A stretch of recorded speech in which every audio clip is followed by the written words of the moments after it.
বিসমিল্লাহির রহমানির রহিম। মাননীয় সভাপতি, উপস্থিত গণতন্ত্রকামী মানুষের একাংশ, আসসালামু আলাইকুম রহমতুল্লাহ। আমরা সকলে জানি আজকের এই কর্মসূচির কারণটি কি। গত পরশুদিন প্রায় 1.5 যুগের অপেক্ষার পর বাংলাদেশের জনগণের আকাঙ্ক্ষিত একটি প্রতিদ্বন্দ্বিতামূলক নির্বাচনের তফসিল ঘোষণা করা হয়েছিল। অথচ গতকাল দুপুরেই ফ্যাসিবাদ বিরোধী আন্দোলনের পরিচিত মুখ ইনকিলাব মঞ্চের আহ্বায়ক স্নেহাস্পদ হাদিকে আমরা নির্মম ভাবে গুলিবিদ্ধ হতে দেখলাম।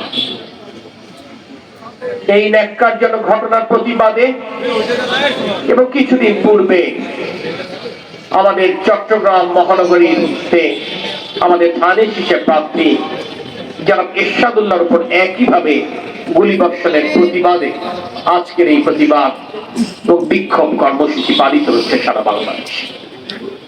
তারই ধারাবাহিকতায় আজকে যশোর জেলা বিএনপি অনুরূপ কর্মসূচি পালন করছে। প্রিয় সাথী সহযোগিতা বৃন্দ, দীর্ঘ 16 বছর ফ্যাসিবাদ বিরোধী আন্দোলনে বাংলাদেশের জনগণের গণতান্ত্রিক অধিকার ফিরিয়ে আনবার জন্য, বাংলাদেশের জনগণের পারিবারিক এবং সাংসারিক স্বাচ্ছন্দ্য নিশ্চিত করবার জন্য, গণমাধ্যমের বন্ধুদের লিখবার এবং বলবার স্বাধীনতা ফিরিয়ে আনবার জন্য বাংলাদেশ জাতীয়তাবাদী দল আমরা নিরন্তর সংগ্রাম করেছিলাম।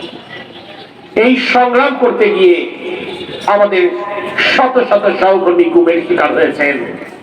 5,000-এর উপর সহকর্মী সারা বাংলাদেশের বিচার বঞ্চিত হত্যাকাণ্ডের শিকার হয়েছে। এই ইতিহাস আমাদের সকলের জানা।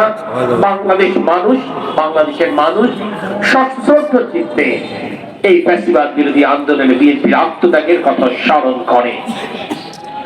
আমাদের এই আন্দোলনে আমরা একটি কথা বলতাম, আমাদের কথার সাথে বাংলাদেশের মানুষ যেই কথার প্রতিধ্বনি করত সেটি হচ্ছে সংকট উত্তরণের একটি পথ, গণতান্ত্রিক সরকার পুনঃপ্রতিষ্ঠা। সেই গণতান্ত্রিক সরকার পুনঃপ্রতিষ্ঠা শুভক্ষণে সেই গণতন্ত্র উত্তরণের পূর্ব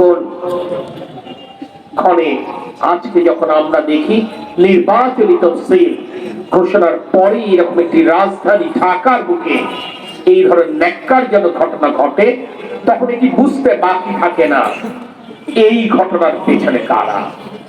যারা বাংলাদেশে গণতন্ত্রের উত্তরের পথটি বন্ধ করতে চায়, রুদ্ধ করতে চায়, ঠিক যেভাবে 16 বছর বাংলাদেশের মানুষকে তার গণতান্ত্রিক অধিকার থেকে বঞ্চিত করেছিল, এই ঘটনার পেছনে তারাই দায়ী, তারাই জড়িত। এটি আজ দিনের আলোর।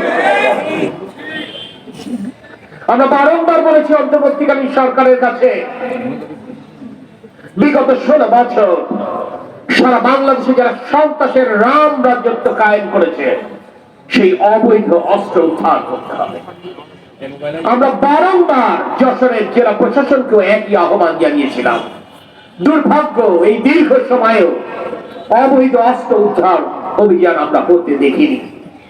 আজ সেই আওয়ামী লীগ আমলে ওই গত 16 বছরে সে অবৈধ অস্ত্র আজ নতুন করে গণতন্ত্রকামী মানুষের বুক তাক করে ব্যবহার করা হচ্ছে। ঠিক যেমন ভাবে ওই গণ অভ্যুত্থানের সময় পাখির মতো গুলি করে আমাদের প্রিয় সহযোদ্ধাদের, আমাদের শুভানুধ্যায়ীদের, আমাদের সন্তানদের, শিক্ষার্থীদের হত্যা করা হচ্ছে। তাই প্রিয় ভাইরা, আজকে শুধু এই প্রতিবাদ কর্মসূচি শুধু এই ঘটনার প্রতিবাদ জানাবার জন্য নয়, এই প্রতিবাদ কর্মসূচির মাধ্যমে বাংলাদেশ জাতীয়তাবাদী দল বাংলাদেশের জনগণকে, গণতন্ত্রকামী জনগণকে, বাংলাদেশের ভোটারদেরকে এই বার্তাটাই দিতে চায়, গণতন্ত্র উত্তরণের পথ এখনো কিন্তু কুসুমাচ্ছন্ন নয়। এই পথে এখনো ষড়যন্ত্রকারীরা নতুন নতুন করে কাটা বেছাবার ষড়যন্ত্র করছে। এই ষড়যন্ত্র মুখে নেওয়ার একটাই তরিকা, আমাদেরকে ঐক্যবদ্ধ হবে। ঠিক যেভাবে বিগত 16 বছরে আমাদের রাজনৈতিক কর্মসূচিতে জনগণ সম্পৃক্ত হয়েছিল, আমরা জনগণকে সম্পৃক্ত করবার উদ্যোগ নিয়েছিলাম, আজকে গণতন্ত্রকামী মানুষকে ঠিক সেভাবে বাংলাদেশ জাতীয়তাবাদী দলকে গণতন্ত্রের উত্তরণের এই পথে সম্পৃক্ত করতে হবে। যদি জনগণের ঐক্যের শক্তি চাইতে শক্তিশালী কিছু নেই, মনে রাখতে হবে দেশি বিদেশি ষড়যন্ত্রকারীরা, চক্রান্তকারীরা কোনোভাবেই এই গণতন্ত্রের উত্তরণের পথটাকে স্মুথ করতে দিতে চায় না। আজকে যেভাবে সকল ষড়যন্ত্র নস্যাৎ করে বাংলাদেশের গণতন্ত্রকামী মানুষ গণ অভ্যুত্থানের মাধ্যমে ওই ফ্যাসিস্ট স্বৈর শাসক শেখ হাসিনাকে পদচ্যুত করে দেশ ছাড়া করতে বাধ্য করেছিল, ঠিক তেমনি ওই ষড়যন্ত্রকারীদের ষড়যন্ত্র নস্যাৎ করে দিয়ে বাংলাদেশের মানুষের ভোটাধিকার, বাংলাদেশের মানুষের মানবাধিকার, বাংলাদেশের মানুষের আইনের শাসন পাবার অধিকার, বাংলাদেশের গণমাধ্যমে লেখবার বলবার স্বাধীনতা নিশ্চিত করবার জন্য নতুন করে আমাদেরকে শপথ নিতে হবে, নতুন করে ঐক্যের বার্তা তৃণমূল পর্যায়ে ছড়িয়ে দিতে হবে, যেই ঐক্যের সুতোই সাধারণ জনগণকে গাঁথতে হবে। আমি মনে করি বাংলাদেশ জাতীয়তাবাদী দল এবং অঙ্গীয় সহযোগী সংগঠনের সদস্যরা সেই দায়িত্ব যথাযথভাবে পালন করবে, ঠিক যেভাবে অতীতেও সেই দায়িত্বটি তারা নিষ্ঠার সাথে পালন করেছিল। সেই আশাবাদ ব্যক্ত করে এই দুটি ন্যাক্কারজনক ঘটনার নিন্দা জানিয়ে, বিশেষ করে ইনকিলাব মঞ্চের হাদিস আশু রোগ মুক্তি এবং দ্রুত সুস্থতা কামনায় দোয়া চেয়ে আপনাদের সকলের কাছে আমি আমার কথা শেষ করছি। আল্লাহ হাফেজ।